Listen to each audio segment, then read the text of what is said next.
Pertama bagaimana? Barusan. Air pertama telapak. Kedua, ya semuanya pakai sabun. Kedua, gosok telapak. Kedua, punggung. Ketiga, selang jari. Keempat, buku. Nah, kelima, kucupkan jari, diputar-putar. Itu tujuannya membersihkan apa ya? Ya, selain telapak, kali pertama kuku jari. Nah, setelah itu kita ke jempol. Ini jempol. Setelah jempol, pergelangan tangan, ya, pergelangan. Setelah pergelangan, siram air sampai benar-benar busanya hilang.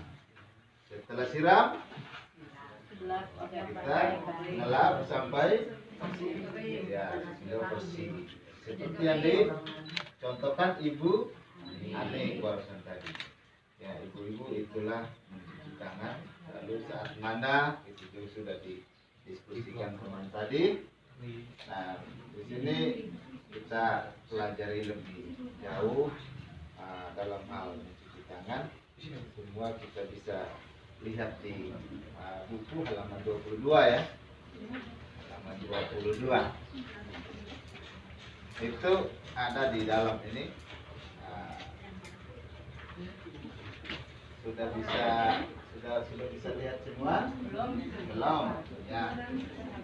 Pelan-pelan buka halaman 22 ya, Bu. Ini 22. Ada. 22 ya. 22 ke sebelah tetangganya 22 itu disebut 23. Ke sebelah halaman 23. Ya, di situ kita bisa melihat lagi ada 5 cara untuk kita mencuci tangan. Kita bisa lihat bersama-sama ya. Ada yang bisa bantu untuk membacakan? Siapa? Ada sukarela siapa? Ya, Pak Heru punya inisiatif. Mari, Pak. Nah, pertama. Ya, cara cuci tangan yang benar. 1. Basahi tangan seluruhnya dengan air bersih yang mengalir. Ya. 2. Gosok sabun ke telapak, punggung tangan dan sela jari-jari. Ya. Terus 3. Bersihkan bagian bawah kuku. Buku ya. Buku. 4. Bilas dengan air bersih dan mengalir. Ke sebelah setelah buku jari bilas dengan air bersih ya, mengalir ya. 5. Keringkan tangan dengan handuk atau tisu atau keringkan dengan udara yang dianginkan. Iya, terima kasih untuk Pak Heru. Mari kita bersama. Ini Pak Heru tambah memperjelas beberapa cara tadi, mempersingkat ke 5 cara. Apa yang menjadi hal inti dalam hal mencuci tangan ini? Selain kita membersihkan tangan, tetapi hal-hal yang paling penting juga adalah menghindari apa? Ya, menghindari kuman-kuman penyakit. Nempel-nempel di tangan, jangan sampai bisa menular. Lalu yang berikut, hal yang perlu kita ingat saat mencuci tangan itu, pertama kita pastikan apa tadi?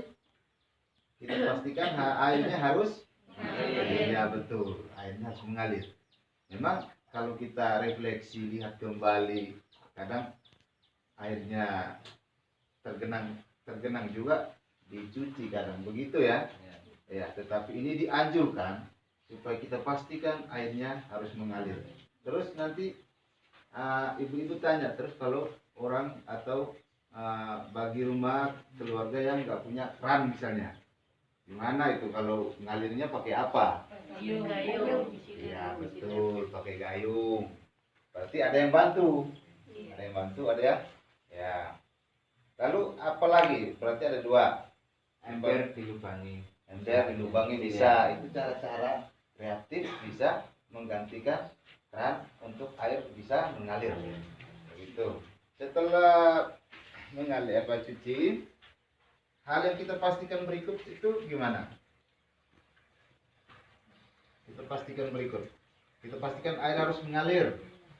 Kita pastikan apa lagi? Setelah mencuci, kita pastikan berikut bagian-bagian tadi. Jangan sampai ada yang lewat atau lupa. Ya. Mungkin ada yang langsung ke jempol misalnya. Baru dianjurkan berurutan. Seperti kita sama-sama praktekkan tadi. Nah, lalu apalagi yang kita pastikan dalam mencuci tangan ini?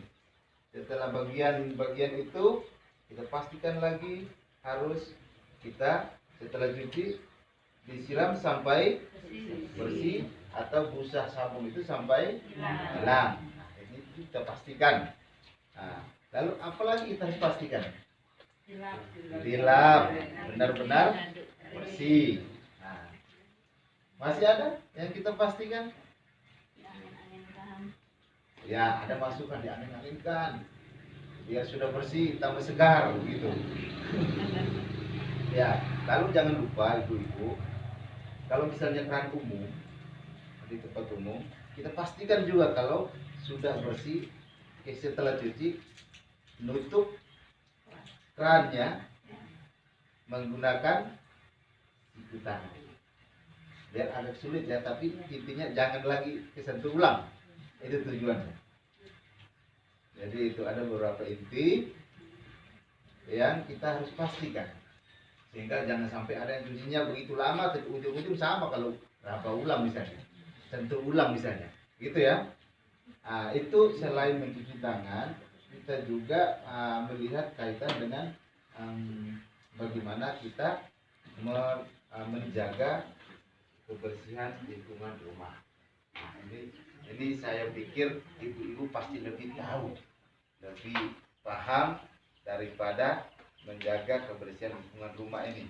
Nah, tadi teman-teman sebelumnya sudah singgung kaitan dengan dampak malaria dan lain-lain. Misalnya kesempatan ini saya hanya mengambil garis besar kaitan dengan bagaimana kita memanfaatkan tempat sampah misalnya. Ibu mungkin punya cara berbeda.